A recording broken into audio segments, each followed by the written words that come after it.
Doctor Baba Saheb આંબેડકરની આજે 135મી જન્મજયંતિની ઉજવણી છોટાઉદેપુર ખાતે ધારાસભ્ય રાજેન્દ્રસિંહ રાઠવા અને જિલ્લા ભાજપ પ્રમુખ ઉમેશ રાઠવાની ઉપસ્થિતિમાં કરવામાં આવી હતી। 14 એપ્રિલે સમગ્ર દેશમાં બાબા સાહેબ ડૉક્ટર આંબેડકરની જન્મજયંતિ ઉજવવામાં આવી રહી છે। 134 વર્ષ પહેલાં ભારતના બંધારણના ઘડવૈયા ડૉક્ટર ભીમરાવજી આંબેડકરનો જન્મ થયો હતો, જેઓ બંધારણના ઘડવૈયા કહેવાયા અને દેશને એક નવી સિદ્ધિ તરફ જવા માટેનો માર્ગ બતાવ્યો। ડૉક્ટર આંબેડકરની 135મી જન્મજયંતિ નિમિત્તે છોટાઉદેપુરમાં નગરપાલિકા દ્વારા કાર્યક્રમો યોજાયા। ધારાસભ્ય રાજેન્દ્રસિંહ રાઠવા, જિલ્લા ભાજપ પ્રમુખ ઉમેશ રાઠવા, પાલિકા પ્રમુખ મંજુલાબેન કિશન કોડી સહિત પાલિકાના સભ્યો અને નાગરિકોએ બાબા સાહેબની પ્રતિમાને ફૂલહાર કર્યા, સાથે વાલ્મીકી સમાજ અને વણકર સમાજના લોકોને શાલ ઓઢાડી સન્માનિત કર્યા હતા।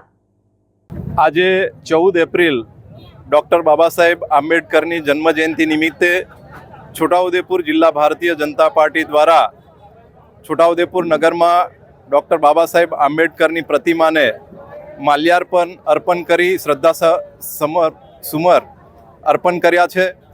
સાથે સાથે છોટાઉદેપુર જિલ્લાના દરેક તાલુકાઓની અંદર પણ અમારા કાર્યકર્તાઓ ડૉક્ટર બાબા સાહેબ આંબેડકરને પુષ્પાંજલિ અર્પણ કરશે અને આ દિવસે સેવા કાર્ય પણ અમે કરવાના છે।